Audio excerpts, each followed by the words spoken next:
Hey weebs, welcome back to Any Cafe. So if it's your first time here, then hit the subscribe button and make sure to like it. It would mean so much to me.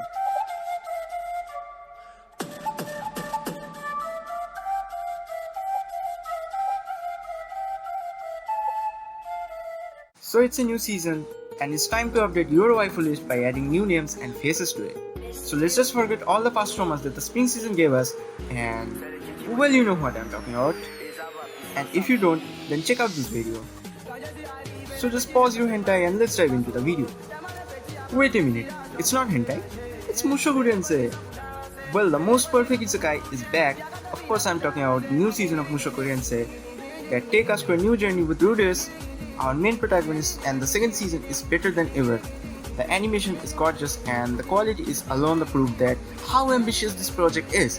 And the best thing in this season is that it contains some really good ecchi scenes. The only complaint I have with this season is that it will only have 13 episodes, not like the first season that had 24 episodes. I waited for this anime so long that 13 episodes is just not enough for me. The Devil is a Part-Timer is back with a new season. Rather than saying a new separate season, they're saying it the next half of season 2. I clearly don't understand why they are releasing 12 new episodes for continuing a season that ended that long ago. Well, I don't actually care about any of this shit, and I'm just satisfied that we are at least getting a continuation of this show. So, can we get our hopes up for a second season of Radio Filler? Liar Liar is another high-stake game psychological thriller anime with this RPG kind of setting. Our main protagonist is the number one player amongst all the players in this school, but the thing is, he's a liar, and actually the weakest player. But this whole organization that controls the school and this game world are behind him, backing him up, because they all have their own secret motives. It's actually a really cool anime, not gonna lie, but I started this anime after witnessing the tag ecchi in it. Although I didn't find any particular scene to consider it an ecchi, but I do really enjoy this series a lot. Do you know that Rent-A-Girlfriend is back and it introduced a new waifu who is a YouTuber?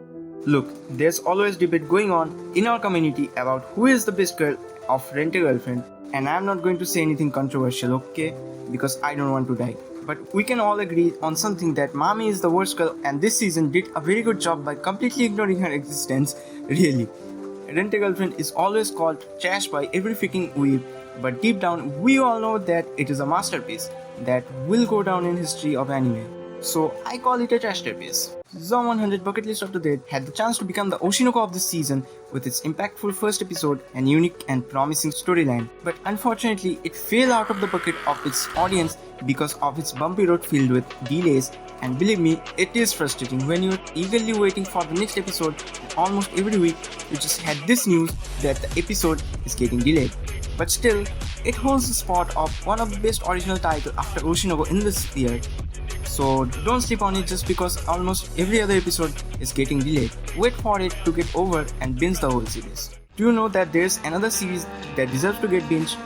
And that is Undead Girl Murder Affairs. It is a supernatural mystery show about a severed-headed girl who's still alive because she's immortal, her ninja mate, and this guy who calls himself the Onikoshi. This trio are detectives who solve supernatural cases, which includes monsters and vampires. It's a really great show, but what I did wrong is I watched it on a weekly basis, but I would recommend you to watch it all together to enjoy it to the full extent. This is the kind of show that is made for binge watching. The second season of Masamune-kun's Revenge is as good as the first season, even better. This romance anime is just the opposite of Rent-A-Girlfriend because something is happening in every episode and the story is actually progressing. Also, the ending is just so satisfying, although not as good as Kaguya-sama Season 3, but also perfect. Dark Gathering is a horror anime about this loli named Yaoi who lost her parents in an accident and can see ghosts. She is searching for her mother's soul, which is captured by an evil spirit, and Keitaro, her partner/friend, who has strong spiritual senses, so spirits are always drawn to him, which sometimes make his life really hard, and he is also cursed. They visit together haunted places and capture powerful spirits in order to find Yaoi's mother's soul and make a cure for Keitaro's curse. This show is fucking creepy. I have seen a lot of good horror animes, and no, I was not talking about Hito Junji Collection. That show freaking sucks so much it shouldn't even exist. but this is the first time I feel this much creeped out from an anime. Literally, I don't know how many times I almost shit my pants or get chills down my spine. This show is so creepy that it shows warnings in the beginning of every episode. So if you are in for a good creepy scare, I would definitely recommend this. Tenpuru is the ecchi harem anime of this season. Just like every season needs to have one, this is the harem of summer season. And yeah, it's just like the cafeteria's anime. The plot is somewhat same. This show just has a bit more fan service movement than Megami no Cafeterias. And I forgot to mention, it is written by the same mangaka who is writing Grand Blue. It's a good show if you enjoy harem with some good old fan service. It might be what you're looking for. And I just don't know what it is with season 2s of anime in this season. But ladies and gentlemen, Horimiya is back with a second season, and it's not actually continuation but some parts that are missing from the original first season where they more or less concluded the whole story, but it seems they chop out some chapters apparently enough to make a whole new season. And yeah, this season is just made out of leftovers. We don't really need it, but well, it's not bad. I mean, if you enjoy the first season, you'll definitely enjoy this season too. And it's called Horimiya the Missing Pieces. What an irony. Speaking of season 2s, Bleach is back with 1000 Years Blood Wars season 2, and there's nothing much to talk about it. It is just fucking awesome. My Happy Marriage is a slow melodramatic romance anime with some supernatural aspects, and I really love this anime, especially Mew being the best waifu of this season. This anime is really good. The story is just beautiful that draws a lot of inspiration from Snow White, and the slow-paced storytelling really adds up to be its strongest point. I very much look forward to watch its episode every week, and I strongly suggest you to give it a try. I promise you won't be disappointed. And when I was wondering that I didn't get tortured by any bad animes this season, I stumbled upon this piece of garbage. My unique skill makes me OP at level 1. It's just another garbage isekai, just ignore it. It is like any other garbage isekai that are just there for the sake of being an isekai. That's it. If you have caught up to the new season of Jujutsu Kaisen, you will probably agree with me that what MAPPA Studio has created can be considered a 5-part movie.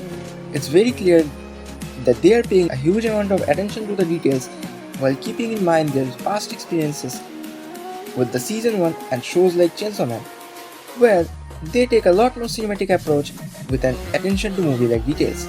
With the exception of the first episode using a huge level of CGI that I really enjoy just because how different and fresh they feel. Lately we are having hordes of animes that applies the same method of throwing 2D characters into 3D backgrounds. Seems like will eventually become a normal thing for future shows, while this show sets the level of bar very high with its visuals that are candy for eyes. Overall, a very good experience I would say. There's nothing more to say about the new season, it's amazing. But I can say the same thing for this one. The Girl I Like Forget Her Glasses is a rom-com that uses the same technique as JJK, but this weird camera angles again and again and again really makes you want to drop this anime in the first episode.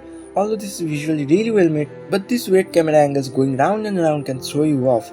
Otherwise, it's a decent watch, although the story is nothing new. And that's about it. Thank you very much if you are still watching. Like and subscribe if you want to watch this kind of shitpost again, and let me know in the comments if I missed your favorite animes of this season. I would highly appreciate it.